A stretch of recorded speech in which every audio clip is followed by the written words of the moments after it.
Ramogi thuolo machielo mawarwa kini machiegni weche manyien mag Oimore kokalo e Ramogi TV koro ni wagon ndamo madonjo e dwe mar abich. Odiochieng' mokwongo nyakoro majuang' tarik achiel ma bende oganda jokano riwruoge gi jotelo mopogore ka bende giyango odiochieng'no mar Labor Day.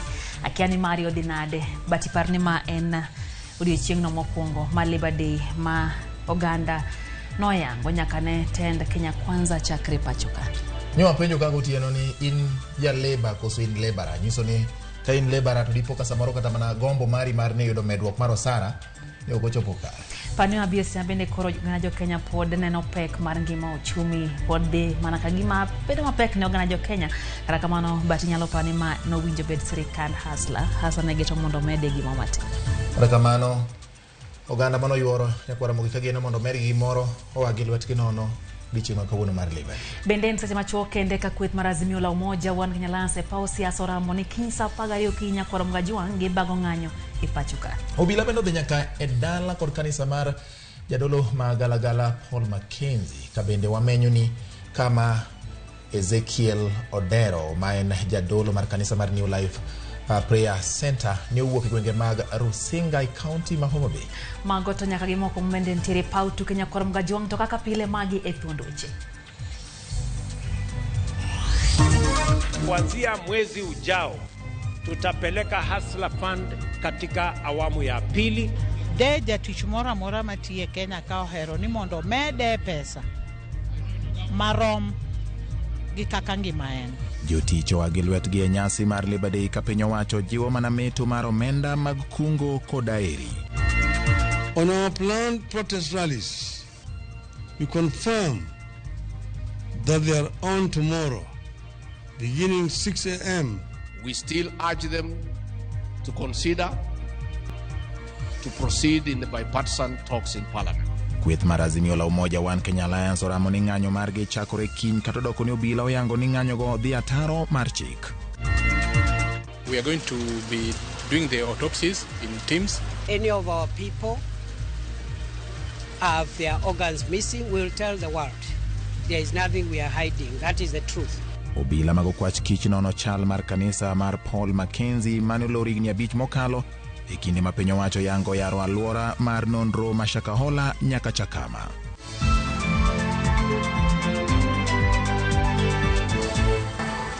Machiegni ya koro Mgajuang erokamano kuom yiero Ramogi TV mondo mi weche manyien mago motuche pachoka e konde dute counties duto ka bende wamenyo ni nyaka mago mag tuke odhiambo ma kawuono. Chenro en Oimore machiegni. Koro Ramogi nyatudri kodwa e namba 369 kata e namba kata lai maro mar Facebook ma en Ramogi TV Kenya, YouTube kachel kod Twitter handle en @Ramogi TV KE. Jaloko marwa iluongo ni Belinda Adhiambo. Machiegni nyinga en George Bati. Nyinga en Lydia Oke. Obila mago kwach kich DCI otima pedha e kanisa kod dala jadolo ma coach Paul Mackenzie e boma ma Kilifi kendo yudo buge moko matindo ma gichich ni jadolo no osebedo katiyogo e nyayo puonj mobama ne jokanyo ma kanisa mare.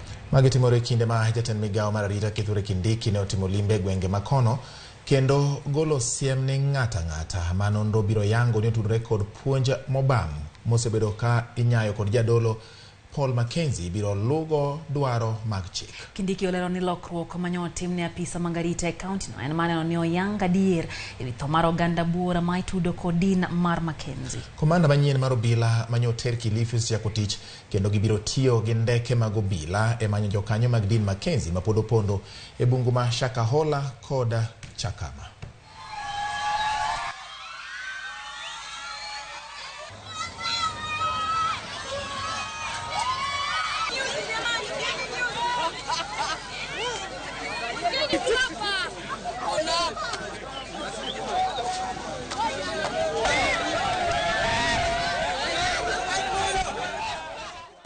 Odhi nyime nyaka Ramogi pod wan mane mago motende kod weche ma otudre gi wach Paul Mackenzie. Bero mar ringre moheo 100 manoyudi bungu ma Shakahola ochakore yanga odiochieng' ma kawuono. Chendo no nywako jolony weche bero kod jotim nonro mag nyinyo mag dend dhano mong'ere kaka DNA. E kinde no piny owacho koro onywando yore manyasani e manyo joma ichechi ni pod opondo e bungu ma Shakahola. Lerno imiyo gi jafwambo marwa Judith Omondi. Wuok tich okinyi Jatend migao mar arita Profesa Kithure Kindiki ne ochopi osiptand sub county ma Malindi mar podho chenro mag chako bero mag ringre mohewo 100 mane ogole bungu Mashakahola. Chenro mar bero dhi nywako jobero ma opogore ka otelnegi kod jabero maduong' mar piny owacho Johansen Oduor. Bero biro kawo thuolo ma ok tin ne juma achiel. Kindiki osingo yango ne jopiny chal mar ringre bed ni moko ibiro yud ka onge fuonni kaka osebedo kaliekore. We are going to be doing the autopsies in teams, and once we finish, we'll do the briefing as have been announced, so that now we can be able to tell you what is going on and what we're going to do next. Any of our people have their organs missing, we'll tell the world. There is nothing we are hiding. That is the truth. And we'll have to find out why those organs are missing, who took them, and where. And therefore, this is a long and protracted process of accountability. Kata bed ni piny owacho ochungo kunyo mar liete nikech koth machue, chenro mar reso ji mapod omoko kata opondo e bungu Mashakahola pod dhi nyime. Jatend migao mar arita Kithure Kindiki olero ni giyaro bat mar nonro nyaka e puothe Mashakama kama iparo ni jomoko pondie. Even as we speak, we have now employed technology in form of unmanned vehicles, that is drones, which we are using to help us track any people that could be holed up in the forest. Kumanda Marobila Peter Ndungu emakoro biro telo ne chenro Mashakahola. And because of the complexity and the magnitude of the tragedy, the government has decided to upscale and support him because he cannot be everywhere all the time. And now he'll be assisted in terms of general command of the investigations by Assistant Inspector General of Police, Abdallah Komesha, who is the Director of Investigations at DCI. Ikinde mapodo din ne jodolo ariyo Paul Mackenzie kod Ezekiel Odero maitudo kod tho mar oganda ma osebedo ka luwo puonjgi. Jatend piny Kenya William Ruto ne okoni gi dhi chuogo aput mabiro rango kaka winjo bed ni kanise ma pacho ka tiyo kendo jadolo ka jadolo rito ngima mar jok maluwe. Judith Omondi, Ramogi TV. Kora mwajwang tichari jumani jadolo Ezekiel Odero ibiro chwale doho mariango kapo dibiro medine kaka nyocha obila okwayo. Jadolo Odero itudo kod nek mar jolupne kanisa mar New Life Prayer Center. Kara kamana nyonde medodokne kagiwacho ni Odero nohero kanisa aretinne. Wale Beach man jafumo marwa ma Homa Bay no limo chula mangode e kar chung'ud bura ma Suba North e county ma Homa Bay kama ne olowe nonro mar jadolo Ezekiel Ombok Odero.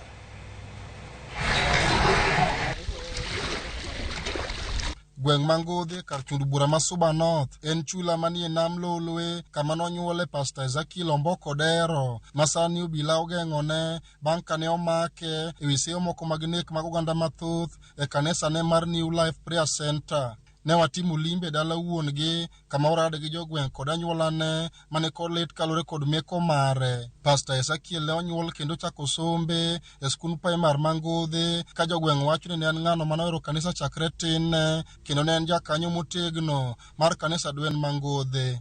En ng'ama odongo ka kendo ne en church member mar SDA. Osomo Ngodhe SDA Primary School, nyuole gimoro 1978 kumoro kanyo. Osomo ka bang' odhi otimo high school mare. Odhi otimo Chemelil Miwani kone modhi otime. Bang'e koa kanyo to dhi Mombasa Polytechnic. Koro mane odhi otime course mare, but unfortunately gi weche mag pesa Ezekiel nokotieko course neno. Koro nochako bedo manyo kaka onyalo dhi gi ngima mele. Pok nwawinje weche moko monotude gi weche maricho richo. Anyuola mar Ezekiel Odero okwedo mokalo mekone kod seyo ma ibiwe wiye kod kanisa mare ka gin ginene kaka jadolo kendo jal ma osebedo ka siro somo dongruok mag kanise kod chenro mamoko mag konyo jopiny.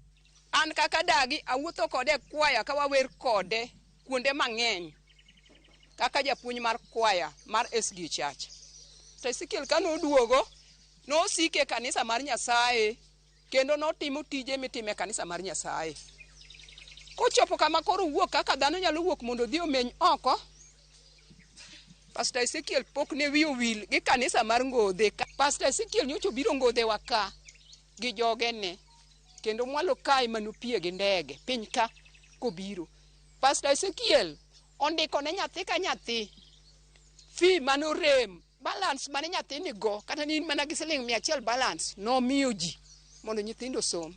Pastor Ezekiel onyocho chiwore no dhi gero mag school.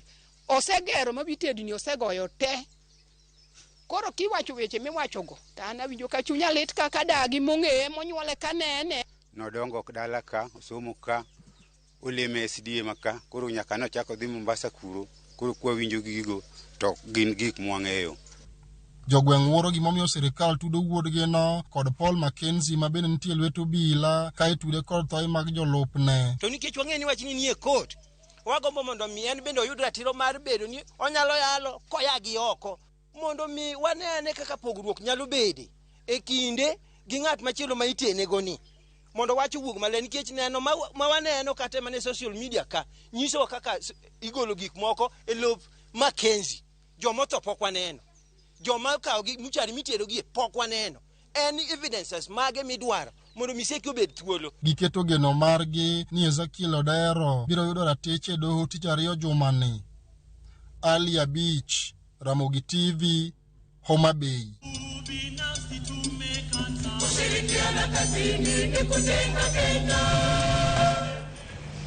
Kora mga juangin odiochieng Labor Day nwasingo ni nwamanyoni mathoth ahinya kende yo matut weche go motendre kod nyasi mag Labor Day. Osuro ne nyakwa Ramogi wawe mago mawuogo do korgi seki e gwenge mag Ngodhe e chula ma Rusinga e kaunti ma Homa Bay. Koro wadonje mane jotich ya gombo samoro nigi wuogo do kata kamano ne obare nyasi mag Labor Day notimore kawuono. Kata kamano jotich mane geno meto mar osara oa gi lwetgi kaluwore ni jatend piny Kenya William Ruto ok ne mulo wach mora mora mar meto makamano. Ruto no lando okenge ma piny owacho chano mago makao mondo mi olos thuolo mag tijene rawere ma pachoka. Edwin Okoth leronwa pogruok mane oneno e kind geno mane jopiny nigo gi singo mane sirikal oyango e nyasi mar Labor Day mahigani. E nyasi mare mar Labor Day mokwongo, pek mar ngima, nok mar omenda ya guch piny owacho, kaachiel kod deko mag chudo ne moko kuom jotije mag piny owacho ne gin moko kuom gik mane rango wang' jatend piny Kenya William Ruto mondo wuoye. Mishahara mwayudo ken mishahara manyalo konyowa kulingana gi maisha ma kech nyocho ngisowa ni mogo odok piny to mogo pok odok piny, mogo pod ni malo, maisha oidho to pesa bende tin, maisha tek.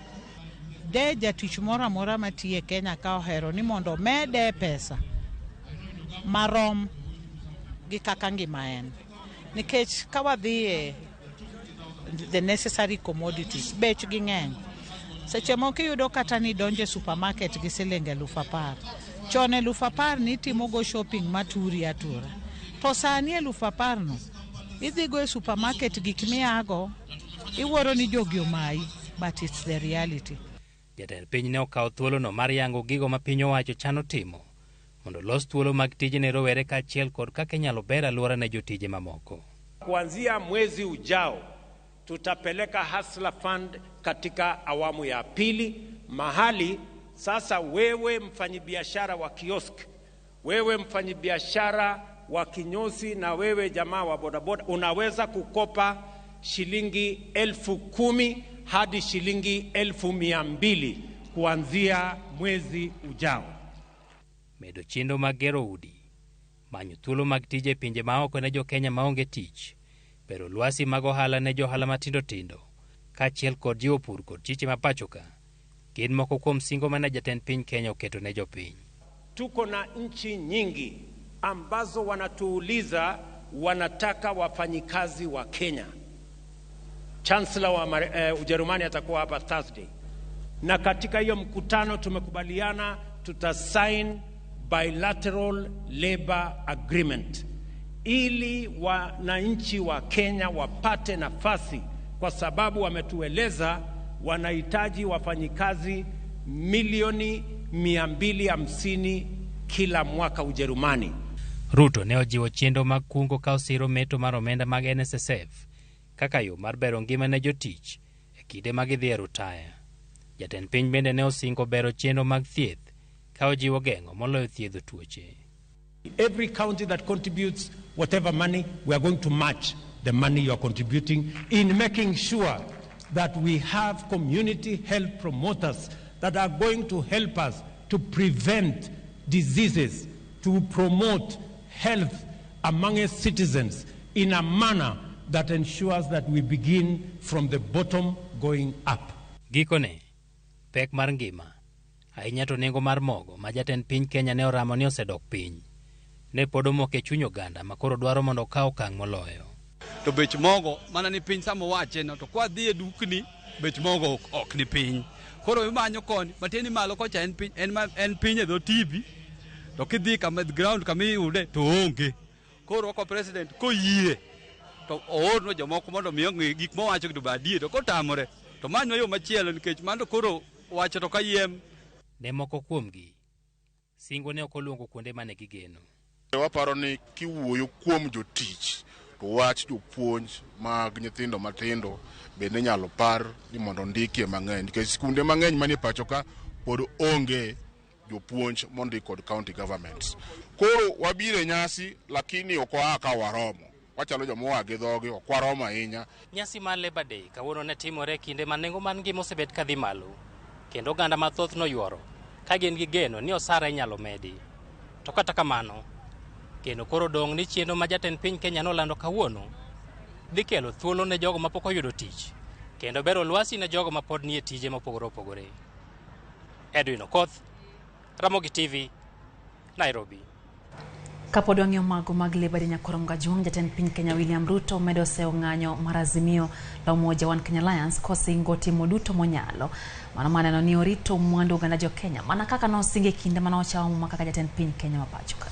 Paro nosir kod jotelo mamoko ka jatend riwruok mar jotije Francis Atwoli bende okwero azimio ni ng'anyo ok nyal loko duoko mar yiero.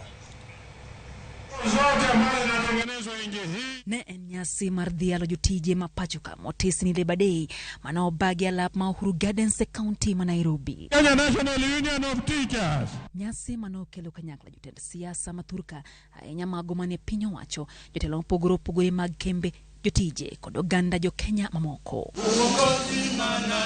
Kar jiwo chenro mag bero lwasi ne jotije mapacho ka jotelo manie piny owacho no medo mana seyo kweth mar azimio la Umoja One Kenya Alliance kuom kawo okang' mar chano bago ng'anyo kinde ma jo Kenya Kwanza to chiwre network. Jatend piny Kenya William Ruto wacho ni demokrasia mar adier ok en mano mar ketho mwandu jo Kenya e nying ng'anyo ka osingo tiyo gi obila e rito mwandu jo Kenya. Tunaheshimu haki ya kila mtu. Tunaheshimu ndugu zetu wa upinzani kwa sababu wako na jukumu ya kikatiba ya kutekeleza katika upinzani. But we also know what democracy looks like. We also know what human rights are. It is nothing to do with violence. It is nothing to do with anarchy.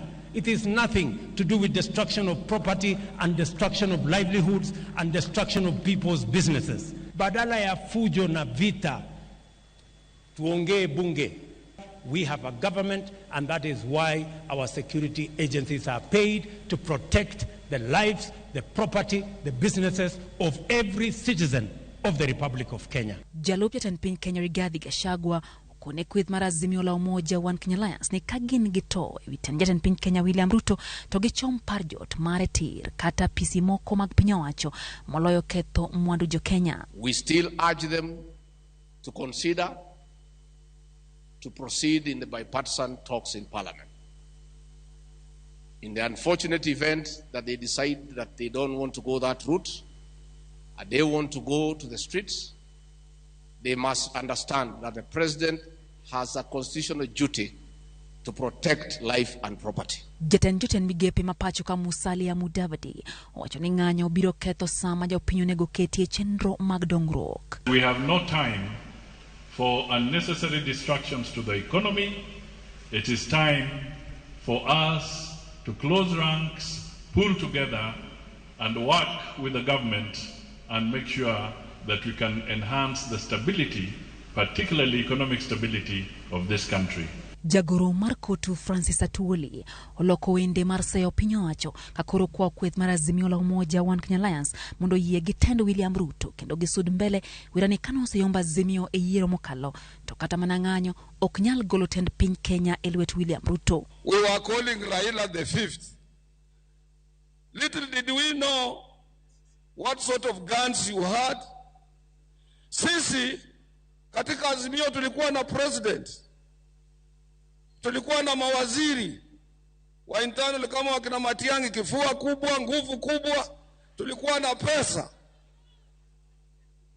tulikuwa na kila kitu. Kwanza tukakuweka nje, tukakulima kabisa. Pale ulitokea ukapita kwa sisi, wewe ulipita kwa sisi kama watu wale wamesimama. Nikajiuliza, hii television inasema ukweli ama ni uongo? Jenge somokalo jatend piny Kenya William Ruto bende nosiewo mager kweth mar Azimio la Umoja One Kenya Alliance ka oparo negi ni en jatend piny Kenya kendo jatend lweny kendo ok obiyie ni mwandu jopiny okethre to oneno. Mimi ndio commander in chief, nyinyi mtajua hamujui. Wenge koro rito neno chal mar weche tich ariyo ponono ni kweth mar Azimio la Umoja One Kenya Alliance odok e ndara gi ng'anyo kaka gisebedo ka gibuogo. Lydia Chalni nyota mar Azimio noko bedo makare ahinya yiero maduong' mokalo. Atuoli koro wacho ni gin gi gimoro amora, kifua kubwa, nguvu nyingi, kata kamano nyota gi ema nogwenyore kodgi. Nyakoro mogi wadhi ane nyime bud Lydia. Oro wacho Atuoli ogai mar Azimio la Umoja One Kenya Alliance Raila Odinga oramo ni ng'anyo mag Azimio biro chakore kiny tich ariyo saa 12 okinyi kata doko ni komanda mar obila kod jatend piny Kenya William Ruto to koni ng'anyono Azimio timo e tok chik. Ala bende oseo jatend piny Kenya William Ruto kowacho ni Ruto onge teko malo saput mano madoho matimo nonre midhiero matho mashakaola. Walter Nyambagano luwo wachni kendo miyo ripoti machalo kama. Ka oloso kod ute mag fombe apisi ma Jaramogi Oginga Odinga Foundation e boma Nairobi, gai mar Azimio la Umoja One Kenya Alliance Raila Odinga oketa yanga ni ng'anyo mag Azimio biro dhi nyime dier boma kaka nyocho chan ni chakre tich ariyo jumani. On our planned protest rallies, we confirm that they are on tomorrow, beginning 6 a.m. on the 2nd of May 2023. Every person has the right peaceably and unarmed to assemble, to demonstrate, to picket, and to present petitions to public authorities. That provision has not been suspended. Odinga okonejo era mag Azimio mondo kik oting' gige lweny ni mar ng'anyo margi en mar kwe. Raila okoni obila ema soko tulo e ng'anyo mag Azimio. I repeat here that tomorrow's demonstrations are going to be peaceful. Nobody is allowed to carry any weapon. Nobody should try to interfere with anybody's private business. We are basically demonstrating to present our petitions to respective authorities. Jotend Azimio medo sayo chenro mag piny owacho e wi nono midhiero mashaka hola. A president, unlike the past, no longer has power to make any decision on the constitution of a court or an independent tribunal, nor who sits in judgment in such a court or independent tribunal. Ruto does not seem to know that the concept of a judicial commission of inquiry appointed by a president is unconstitutional in Kenya since the year 2010. Odinga bende okone sirikal koro ni kod ting' mar lero ne jo Kenya kaka kanise machiwo puonj magalagala medo kelo midhiero ne oganda ka piny owacho tiyo. He owes the people of Kenya an explanation before he purports to be trying to solve the problem.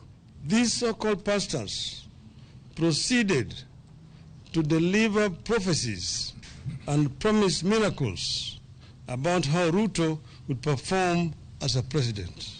Matimore ka riwruok makene ratiro mag oganda Linda Ugatuzi okone sirikal kod Azimio mondo kedwa jopiny nyime ne twak mar yudo winjruok mochwere moloyo lal kod kethruok mag mwandu. Kenya duong' moloyo ji ariyo kende nikech koket ji duto e mesa to Kenya ong'eyo gima gidwaro. nikech gidhier ok onyiso ni gikia gima gidwaro. Wadwa nokel ng'ato e mesa mondo waduog kanye Bomas. Ok wadwa dhi kanye i parliament. Wadwa do Bomas. En jatend piny oluwalowa chik nikech en motelonwa. Telo ema telo nga kaka kiluwo chik. Kik otelnwa ka waketho ang'ono sheria. Nikech wabe maloko moluwo. Walter Nyambaga, Ramogi TV, Nairobi. Obila mapacho ka oramo ni ok gibi ng'anyo mar riwruok mar Azimio la Umoja One Kenya Alliance magi chano time boma ma Nairobi chieng' tich ariyo jumani. Kokalo oboke ma ochoe kogno kod jalupo gai mar obila Nurgabo giyango ni kata obedo ni kidieny mar 37 mag chike ma pacho ka oyiene oganda chokore kendo bago ng'anyo mamuol gikoni ng'anyo mar Azimio osebedo kanyayo timbe mag maundu. Obila okoni ng'anyo mag Azimio osenyayo maundu makelo kethruok mag mwandu. Monj ne obila kod jopiny mecho e yor ang'enge kod tho mar jopiny kod obila. Obila bendo koni ng'anyo no mecho e yor ang'enge kod tho mar jopiny kod obila. Obila bendo koni ng'anyo no dhi ataro mar chike kendo kwayo jopiny mondo mi obed mabor kod ng'anyo makamano. Kopako obila kuom dikore e kinde mag gigeng'o joma ng'anyo. Gabo singo ni obila biro timo duto mar neno ni ngima kod mwandu jopiny orit mana kaka chike dwaro kendo ng'ata mabiro dhi ataro mar chik ibiro bromoto e bade.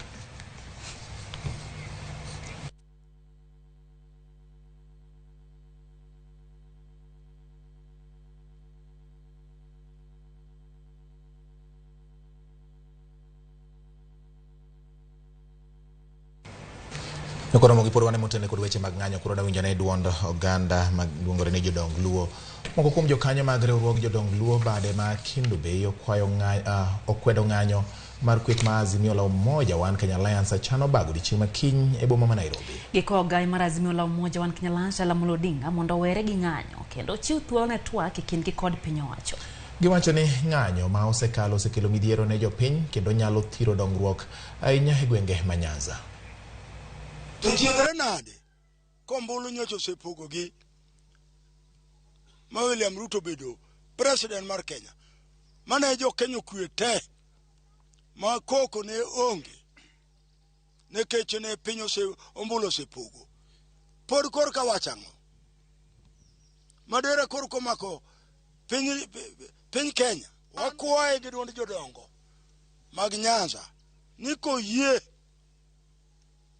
ang'oma kine oyua lao nyocha ne wadhi babar ne obarwa wabende wamnatie to jibene tie wan bok no yierwa to ne wadaka wan kaka council of elders manyalo wuoye pinyni gindo wan jodongo wadag ng'anyo ma ji dwa ng'anyo pile ka pile ng'ato ka ng'ato ng'any gi kwe ka dhi e puodho ji opur ji oaye wach mar ng'anyo ni kop ng'anyo ni gikone to dala chiele ma dhi yudo ohala to Luo mangima to donga gi kech.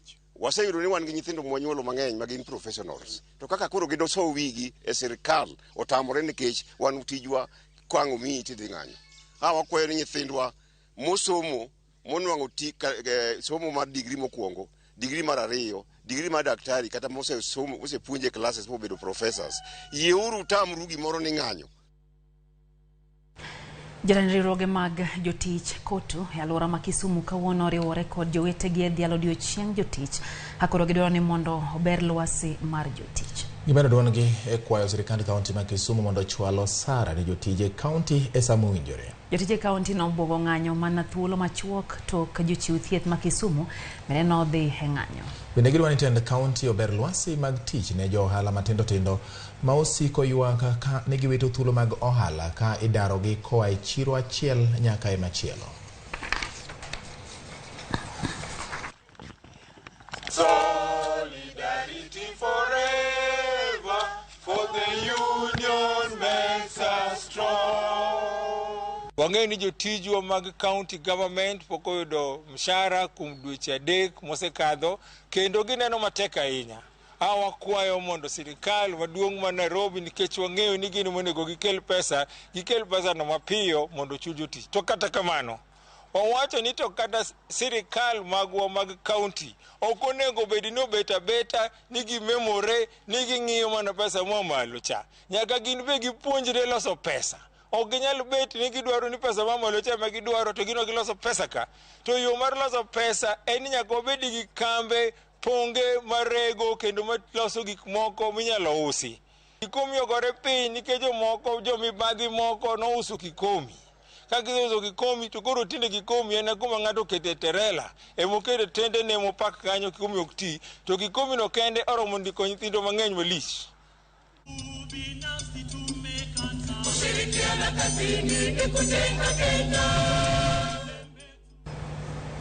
Kuramuga jwangen dakika 28 bang' saa 3 mar otieno chendo en Oimore erokamano kuom medo kete mana ka Ramogi TV. Wan kod mathoth ahinya ma pod waikoni ka waduogo kata kamano wakawo yweyo marwa mokwongo gie sani e weche manyien mag Oimore nyaka Ramogi. Erokamano kuom dikonwa kimiyowa pachi kotende gi weche ma bende wakelo ne dhiamboni. Kwang'iyo mana machuo kapok wadhi e yweyo bati aneno kanyo kama Sara Junior wacho ni en Frederick koya Maseno University osedonje chenro ni makawuono. Pamelo Duya wacho ni en bentiere kodwa e yo makare kendo aneno ko Oimore gi Ramogi TV. Lucas Apondi wacho ni en bende yora wendo kocha Ramogi TV ler mokalo. Ka kwanyo mana paro moko matin Collins Odewa wacho kanyo ni to wacho ni ntie kaka oken gadier ni jomoko wacha diere weche moko kanyo kata kamano neno kan tiere paro ma en go kanyo ma mare wuon bati. Oguda Kaiso wacho ni to wan wajoma duoko ni return dwe mar 6 gi to odichiengwa en tarik adi penjo kamano. Jackson Odalo Wuduri wacho ni Ramogi TV lera yenye ntiere winge mag Mlolongo. Pastor Komborwa wacho ni anenu kademo ng'er koth gi oula Kaliach to Atuli omiyo atomo lak ni okal gi kandege wacho kamano. Awuoro wan to pi ema negowa korwa koni mano gwenge mag ong'er kadem kocha. Kasto Evans Kidero mano mara Migori bunge la wananchi wacho ni atimo mos ne jongodhe soba Nyasaye kende mong'eyo gik matimore e Kenya ka nikech Ezekiel nosingore gi kendo kelo ne gik mabeyo koro kata kamano piny wacho chako rundore kode. Evangelist Isaiah Jakayuda Aizo wacho kanyo ni entiere chenro ka oya North Kadem Kituka. Kata kamano wacho ni wan kaka jotich wacha mana suya wawuoro sirikand ni wan kiny wan endara chakre saa 10 okinyi wacho ni wach ma mipango ologi wapango magi gik mwacho ni okone katiyo. Faith Mzomo wacho ni wuoche ne odong' kama Kenzi ni gen mane gidhi gilemo dala jadolo seche mane ntiere oganda bende nodhi akia adier mantiere wach ni Faith Mzomo erokamano kuom kete mana kaka intiere dho Nam Chumbi kendo wacho kanyo ni ng'anyo ok nyal loko wach mag yiero. Wacho ni ang'o momono gi yawo sava kare ka ng'anyo ok nyal loko wach yiero. Wacho ni ji nyaka koro ne ka bende noyomba ching nyaka koro giket kwe gi yawo mana sava mano pach Faith. Lidia kaluwore kod thuolo ma wan godo modong' pod wabiro somo kendo kwa kawo yweyo machielo nyaka Ramogi. Yieno mondo wadhi e yweyo mokwongo gi kanyo kata kamano pod wan gi mathoth kokalo Ramogi TV weche manyien mag Oimore koting'o mabiro ne.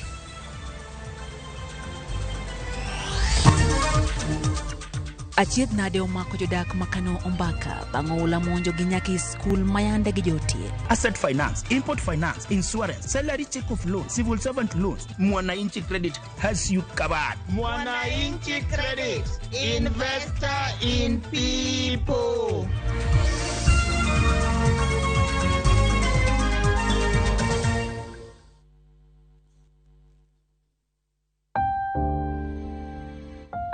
Onego wachung' kachiel gi jowetewa e kinde kuyo. Kilalo ng'ato miero, to diher mar lando tho kod liel mare. Ramogi TV biro chung' kodi e miyo jalno miero kopo maber.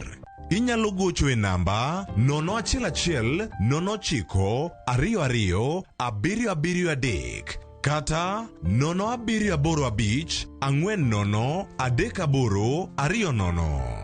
Be inyalo oro ote e email obituaries@royalmedia.co.ke.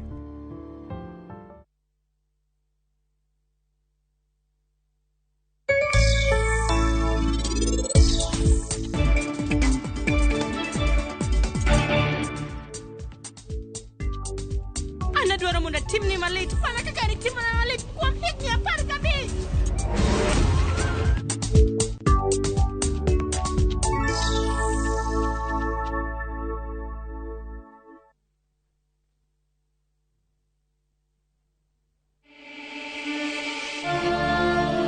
In what is now Kenya's worst drought in 40 years, over 5 million Kenyans are facing starvation.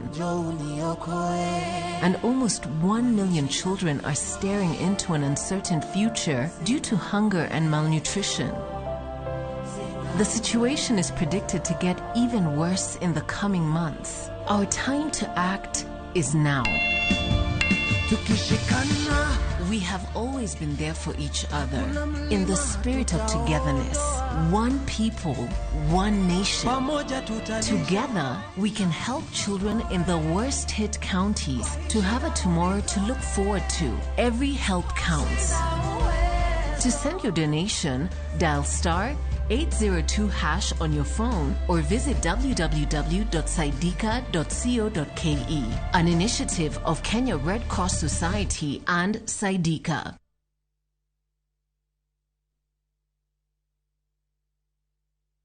Jijenge na shilingi 1500 guaranteed kila wiki kwa kucheza Kaende Jackpot.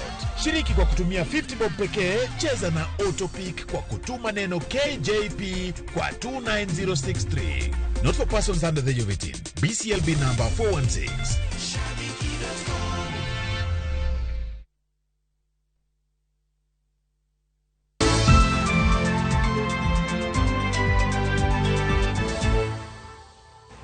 Machiegni kendo nyakoro mga juangero kamano kumedo kete mana ka Ramogi TV koro wateri e gwenge ma Nyanza midhiero mar koth mosebedo kagoyo thoth kuonde moko e gwenge ma Nyanza ma bende koro ganda wuok e miech gi nyakoro mga juang. Ma en wach mabende koro apani joma odak e gwenge ma midhiero mar pi oula gi koth mapek osebedo kamonjo koro kwayo kata negi kwayo moyiedhi ne piny owacho mondo giyude konyruok kaluwore kod midhiero ma gisudo. Oganda ma kwan gi oyo 4,500 gwenge mag Kakola Ombaka e sub-county Manyando e county ma Kisumu kwano lal bang' midhiero mar oula monjo gi kendo daro gi e miechgi. Jafwambo marwa James Okoth no wuothe gwenge go kendo miyowa ripot wi midhiero ma odagi weyo jodak makono higa ka higa. Gweng' ma Kakola, Kano Ombaka, chalo ma onimo e pi. Jodak nie ng'wech mar reso mwandugi ma pi oula ne omonjo. Kaka koth medore e kaka midhiero mar oula kod kethruok mar mwandu medo himogi.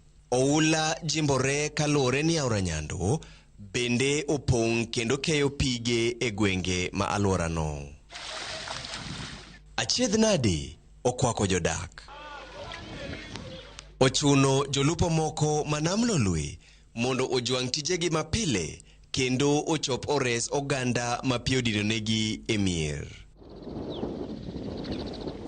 Dennis Odhiambo en achiel kuom jolupo go. Pi ohinyo cham, ohinyo udi, kendo ohinyo gimoro amora. Oula ok odewo kar jot makinde mane ochuogi e skund sekondar ma Ombaka. Oganda manyocha oringo ojot e skundno koro dang'ni ka gimanyo kar resruok machielo. Ka oula muomo pi manam biro monjowa sa otieno ka ji nindo samoro biro odiochieng' ten pi mabiro gi teko ne te makata kaka inyalo konyo giri onge kaachiel gi nyithindo kaachiel gi jamni. Sani wan gi kech okinyi nyaka sani onge gima wasebilo wadang' e pigni kama kaachiel gi nyithindo kamonyalo gure kendo onge kamonyalo dhi pod wamenyo kwa manyo udi monyalo jote. Jodak nigi luoro ni tuoche ma ikelo gi pige mochido nyalo muoch ka chenro mag thieth bende onyalo rocho. Chamo dhi te, puothe pi umo te. Pi umo puothe te, pi odonjo ute te, pi odonjo nyaka skul, pi odonjo nyaka osiptal. Ma kaka wanyalo konyre onge. Ka nyithindo nindo bende onge. Skul ya masao ni pi opong'o nyaka kaka ji nyalo ninde kata nindo ji ok nyalo ninde iye kanyo. Koro okwan ni ka sirikal oyie gikonywa gikelwa kapera kata gambude kata barangede nikech barangede go pi odhi gotieno te. Koro miyo onge kaka wanyalo timo onge waonge konyruok. Wategi ya sirikal ni sirikal amur kuyiro mondo konywa. Gima duong' monego gitimnwa en wach nyando. Nyando wan wawegi ok wanyal nyale nikech gimodwaro samoro oganda man ka ok nyal nyalo. Koro ne wakwayo sirikal both county government gi national government mondo oriwre kanyakla mondo gi make sure ni daik manochak gero igni machien ochope nam maka diponi koro Nyando overflow to yudo ka kuru chambwa nyalo dung, jambwa nyalo dung, to kod oganda be nyalo dung kuonde ma gidake. Ka koro ywagi ne piny owacho en mano mar yudo kony mar chiemo, thieth kod gige koyo mapiyo piyo. Genogi en ni piny owacho biro keto okang' makare mar tieko ywak ma kinde ka kinde, higa ka higa ma midhiero mar ohula monjogi. Kwan ji mahawe 4,500 kalo e midhiero mar ohula e gwenge ma ombaka. E kinde ni, ikwayo jodak manie yor ohula mondo odar omany kuonde mani malo. So many families have been affected. We estimate, according to our estimate, there are around 4,500 people who have been affected. And we are advising those who are around here and around the Nyando River to move to high grounds because it is still raining. Penjo maduong' en ni nyaka karango ma ohula biro siko kadaro ji kendo ketho puothegi higa ka higa. James Okoth, Ramogi TV. Kapodong mana weche go makoth nyakora mgajong koth medo chwe kod ohula okelo midhiero ne jodak e alwora ma Kamakis kod Infinity County ma Nairobi. Ohula no monjo udi kendo nego jamni e gwengego kaluwore kod koth maduong' manyo chwe Jumapil gotieno. Kaka jafwambo marwa Brian Lima lero, jodak kwayo piny owacho mondo mi obar ohula kaka yotieko midhiero mamakogi. Apenie kar dak ma Infinity kod Kamakis chalo nam. Koth mapek manuchwe Jumapil gotieno kelo midhiero ne jodak kaluwore ni aora Infinity opuko pige nyaka e miere. Ohula mol nyaka e udi. Kato bedo ni ne en chieng' yweyo mar Labor Day, jodak e alwora ma Kamakis to ne ochiwo kod tich matek mar ywero pi ohula ka gitemo reso mwandu gi mane omodho pi. Hii sasa imekuja sasa, imekuwa zaidi ya 2011 na tunahofia kwamba kuna hii shamba tumepakana nayo ya Mr. Uhuru Kenyatta na kuna dumping zilifanywa pale zikamwagwa mchanga ukakuja kwa mto kabisa wakafunga pande yako yote. Kwa hivyo wakati maji imekuja haikuweza kugawana upande wa kwao na kwa upande wa kwetu, yote ilikuja kwa upande wa kwetu. Giywago kethruok mar mwandu ka bende gilero ni ohula no nego jamni moko. Kwa hivyo tumepata hasara, hatujui tutaenda mpaka lini juu hii ya leo imeingia katika kila nyumba ya mwenye mkaaji wa hapa. Yote tumeharibiwa viti, mbuzi zimekufa, kuku zimeenda, vitu hizo dogo zimeenda. Ni vitu za nyumba ambazo hazijaenda lakini zingi zimeharibika. Koth ni omonjo nyaka od lamo mar Pefa ma oketho. We have never had peace whenever it rains. So this flood comes and we can't have a service. As Mzee has just said, all our equipments are now out of order because of the waters. Hatukusoma na hatukupata hata shamba pahali ya kujega. Sasa tumefanya bidii, mtu amejitafutia pahali kidogo, tumepata kaploti kiasi ya mtu kujega na hatuna amani kwa sababu maji inatusubua, haturali, watoto wetu hawapati amani kwa sababu ya kusubuliwa na maji. Jodak magweng ni koro golo ywak ne piny owacho mondo losnegi olalo kod yore ma okethore mar duoko chien midhiero ma ikelo kod koth kinde ka kinde. Koro wakwayo sirkal mamalo kata mar government mondo yie ore joma nyalo konyowa. Ohula ni wuok e aora moro ka, aora no kopio pong to ket biro kendo pongono kamora mora. Wakwayo ni mondo okonywa mondo mi barabara be omednwa kalaba manyalo miyo pi dhi mapiyo. To moloyo to ohula no wang' aora no mondo losi mondo mi pi ono kama onego bed nolowo. Ka gimedo chwero chuodho kod pi ohula, jodak geno kony mapiyo piyo kapok polo lokore kendo ma okelo koth kod ohula mapek. Brian Nyilima, Ramogi TV, Nairobi. Odhi nyime nyako Ramogi koro wang'ene motenore kod weche moko mawuok e gwenge mag South Sakwa. Moko kuom jodak e ward ma South Sakwa e kar chung' od bura ma Bondo e kaunti ma Siaya okawo ting' margi ma gin giwegi mar loso apaya mawuok Wagusu dag Omolo kadhi Migwena kaluwore kod kethruok mar apayano. Giwacho ni ma osebedo kathiro tijegi mapile ka okang' ma kamano gikawo bang' sirikal rem chopo singo mag bero apayano. Jodak e ward ma South Sakwa e kar chung' od bura ma Bondo owuok oko mar loso apaya ma osebedo ka kelo negi achiedh nade makoni kod kocha. Jodak mathothgi gin joriemb apiko Okao ting' mar loso apaya mawagusu kochomo Dagamolo nyaka Migwena gin giwegi. Kagiseo jotelo mana giyiero ni osebedo ka odino negi itgi. Ochuno waka wuono mwawuok gimoro timre chien ka. Kingi biro nena piko ka apikni ochung' ka. Dhano chung' chien koni. Mayor ni ok nyal lure. Kawuono wawuok opportunity maro mondo mi walose. Konywa uru. Onge kaka wanyalo timo. Temsiegi ne watero gin mondo magi gik mane watero gin mondo gikony. Ok ginyal konyo wan matek. Ndara chalo puodho. Kanyo oromo nyo sani wan wi. Kanyo chen nam. Koa kae nyaka Bimbo kama tek. Nam makiero ga piko to pi gik mene nungoni. Nyathi ma jai ga bich ka dhimbele nok nyal luwe. Gikao kang' mar ywero taka ma odino culverts mosebedo ka mono pi kalo. Ahinya to kindegi ma koth osebedo ka chwe. Giwacho ni jotelo osebedo ka singo mar loso apayano e kinde campaigns.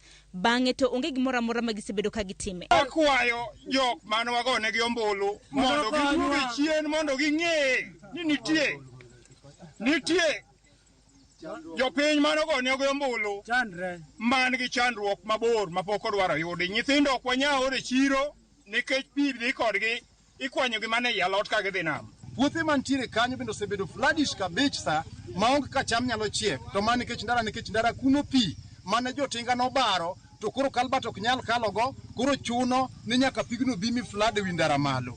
Koro miyo Josiaya County gi MCS mantie, county government kolure gi governor mantie orengo ng'iye yo mawagusu mawuok wagusu ka Bibondo. Nikech magi joma bende nogo kura mondo ubedi ofise kuonde ma untiego. Kwayo makende ma pod gimedo cholo ne ten sirkand kaunti ma Siaya en ni odewo ywak gi ni mar ohelni magegi ithiero gi rach mar apayano. Sharon Ong'ao, Ramogi TV. Jopur ma Migori ywak ni mbolea manigo gi oyweyo ni mabor kodgi ka jowadgi ma Busia bende ywago nok mar mbolea ma sirkal chiwo. Asset finance, import finance, insurance, salary check of loans, civil servant loans. Mwananchi Credit has you covered. Mwananchi Credit, investor in people.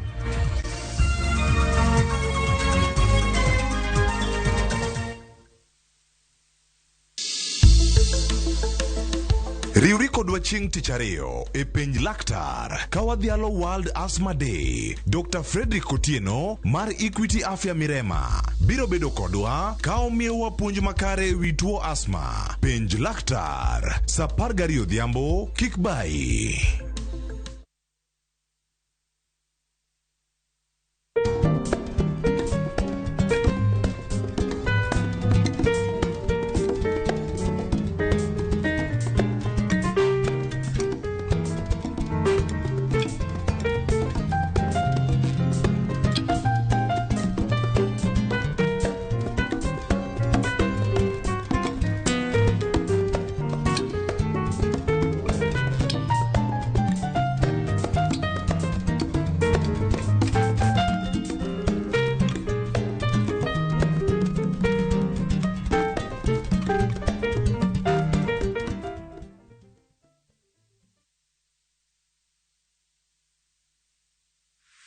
Is bad breath getting in your way?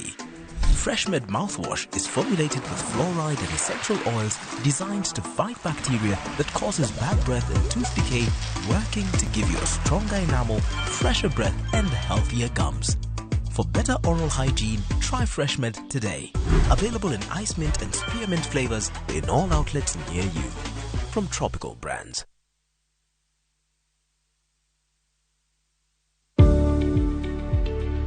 Bed kod chenro mong'ith mar ohala makelo kanyakla rieko mar kwano muom midwa tiyogo, riekni mag yudo chiro kod kaka idwa tayo ohala. Ma biro miyo iketo pachi kamoro achiel moriere kendo bomiyo ikawo kenge makare e wi ohandi.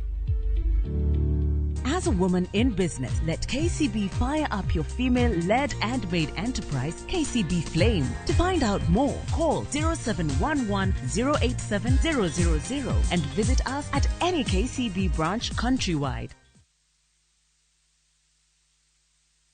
Jijenge na shilingi 1500 guaranteed kila wiki kwa kucheza Kaende Jackpot. Shiriki kwa kutumia 50 bob pekee, cheza na Autopic kwa kutuma neno KJP kwa 29063. Not for persons under the age of 18. BCLB number 416.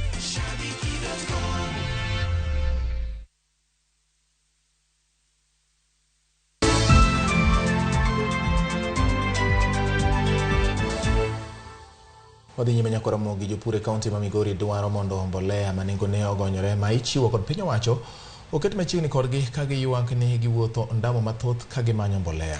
Jafwambo moro Migori Jojuma miyowa ler mathoth.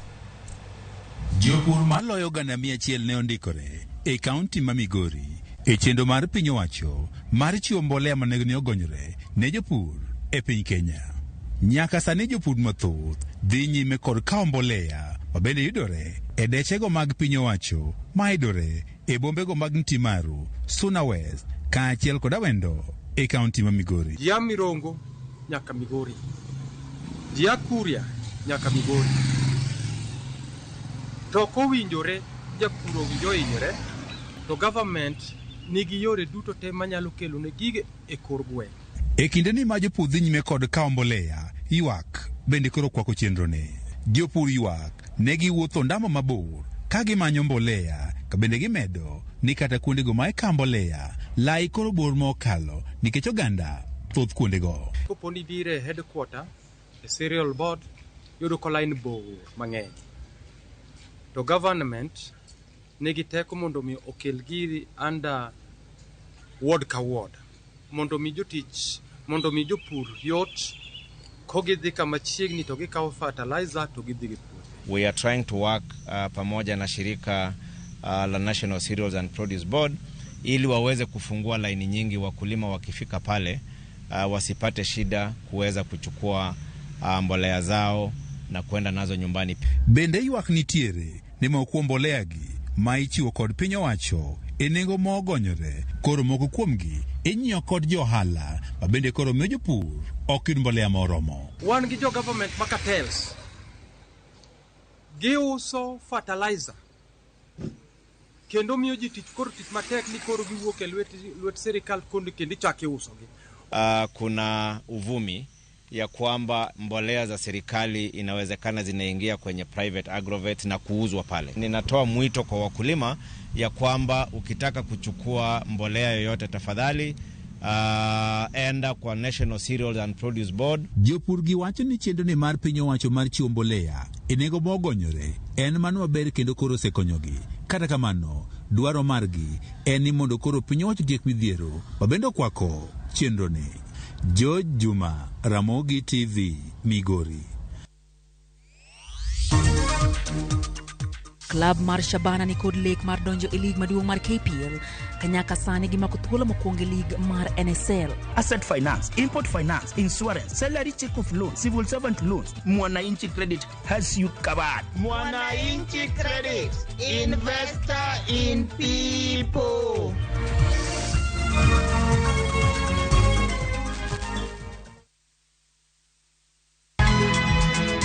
Nyakwa Ramogi.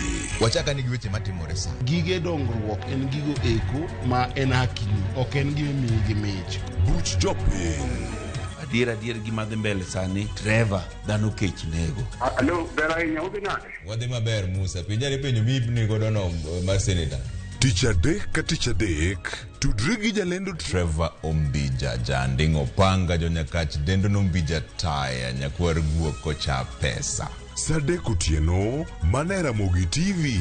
Kik bai.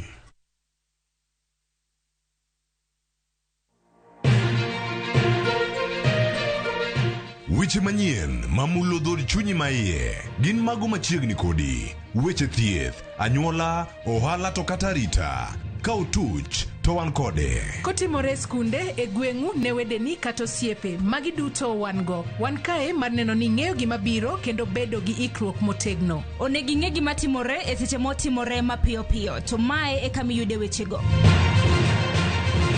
Nikech Kenya en marwa waduto, to Ramogi TV en odwa. To kendo wantie iye kanyakla achiel kaka onagi. Ma en rupiny kod mbaka oromo.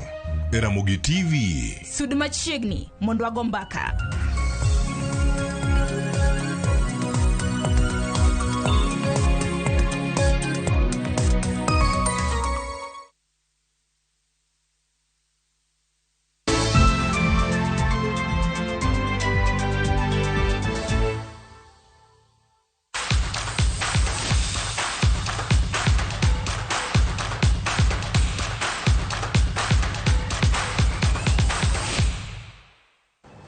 Odhi nyime nyakora Ramogi koro wadonje weche mag tuke kama Masi Nyanchama nobedo jaloche tuke mag golf mag Karen Ladies Open manobagi alap mag Karen Country Club tugono mano oywayo jotugo marom 200 kowuok e piny Kenya mangima. Nyanchama noyudo points 78 kendo ka loch ka thuolo mar ariyo nokaw gi jatugo Luisa Gitau matugo ne club mar Karen.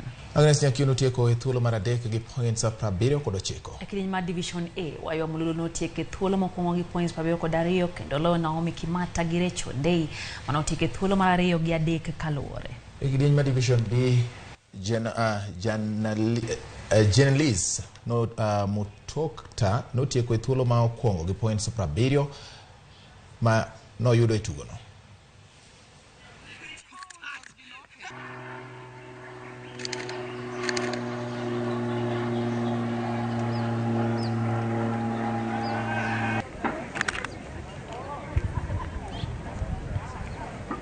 Johnny Walker is committed to supporting golf tournaments and promoting inclusion and diversity through golf. And we believe that through this sponsorship, we will be able to help support women golfers to showcase their skill, as well as inspire the next generation of golfers. So we do recognize the importance of supporting women's golf in Kenya.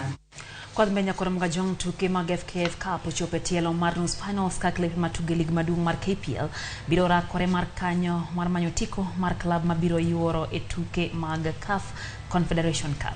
Joloche kinde mokalo AFC Leopards biro rakore kod club mar Kakamega Homeboys e nus finals mokwongo. AFC Leopards noloyo club mar Bandari Gonde 3-0 e alap ma Moi Sports Center Kasarani. Kamachielo club mar Kakamega Homeboys norodho Kariobangi Sharks Gonde 6-0. E nus finals machielo, club mar Tusker biro rakore gi club mar Ulinzi. Ka club mar Tusker nomero KCB Gonde 2-0 ka jolweny ma Ulinzi noloyo club mar Sofapaka Gonde 5-4 e opich achoma bang' tugo norumo gol 1-1.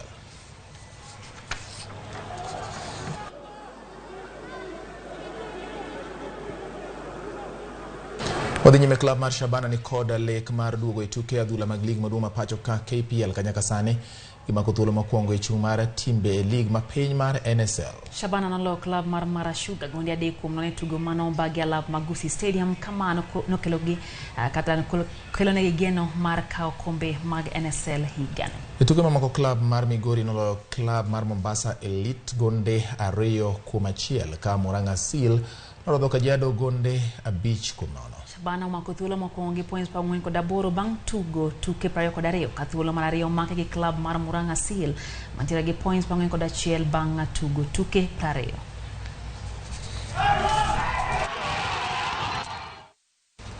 Bang' tieko thuolo mar ariyo tuke mag rugby, jotugo ma higni piny mar 20 mawuok e Afrika, tim Kenya biro chako ikruok ne tuke mag pinje mangima biro bagi e kind tarik 15 gi 30 dwe mar 7 e alap ma Nyayo Stadium.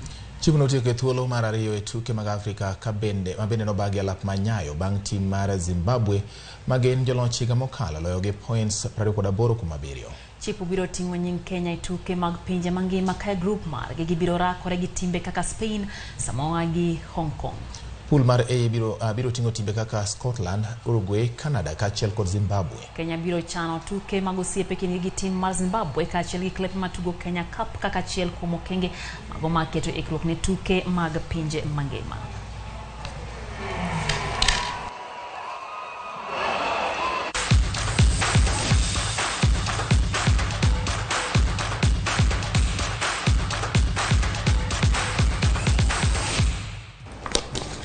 Kormojang mani makelo ya giko mar chendo mar Oimore mikete ka imioro ote mag yogero kamano kuom mabedo kodwa okio wuok kendo kaka wacho pile bati kendo gimiwa wapasi yotende gimagi mwae kone gi chieng' Labor Day. Mora ndi nyakora Ramogi kendo Lydia gima mora ahinya ni kwa Ramogi gi oherowa kaka waherogi kendo giwewa wuoyo kendwa gibedo kodwa chakruok nyaka giko mar weche manyien. Purity Agai wacho ni Ramogi ler ahinya kendo mora ahinya. Kasto Dikima koero Babatoni penjo ni onyero ni hehe mano to raind ng'a mibuogo no. Wan wawinjo duond ogaye marwa ng'anyo oko chungo ng'ata dhi dala. Koro gik ma Raila osekelo mang'eny kembe ma koro wacho ni Raila kiani nitiere ang'o ma pok Raila okelo. Ma Raila osekelo kata osedhi go Kudinga. Wuoya ma jiwe TV no kwa bikao kata matin. Kapod Raila ngima, we have no option. Nyinge nga. Diki makoero babatoni. Diki kinyi sapagari. Nyisu ane report ka inkanyi uyo kama no ka inkanyi. Ngeni kinyi sapagari jo azimio podwa dhia nganyo bati.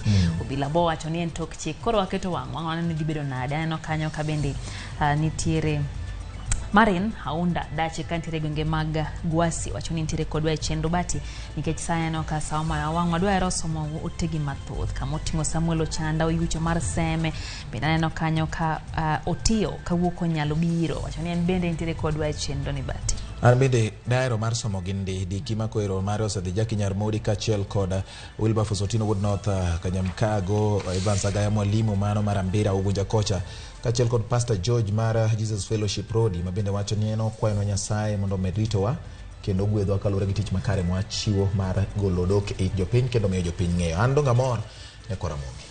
Rokamano nyakoro mgajwang bedo gutino makare wawe mondo koro in bende many kaka itimo wan bende many kaka patimo karuotho rito in wan bende ritowa warom kendo odiochieng'no makinye chenro makama. Nyinga Lydia Okeyo oriti masane.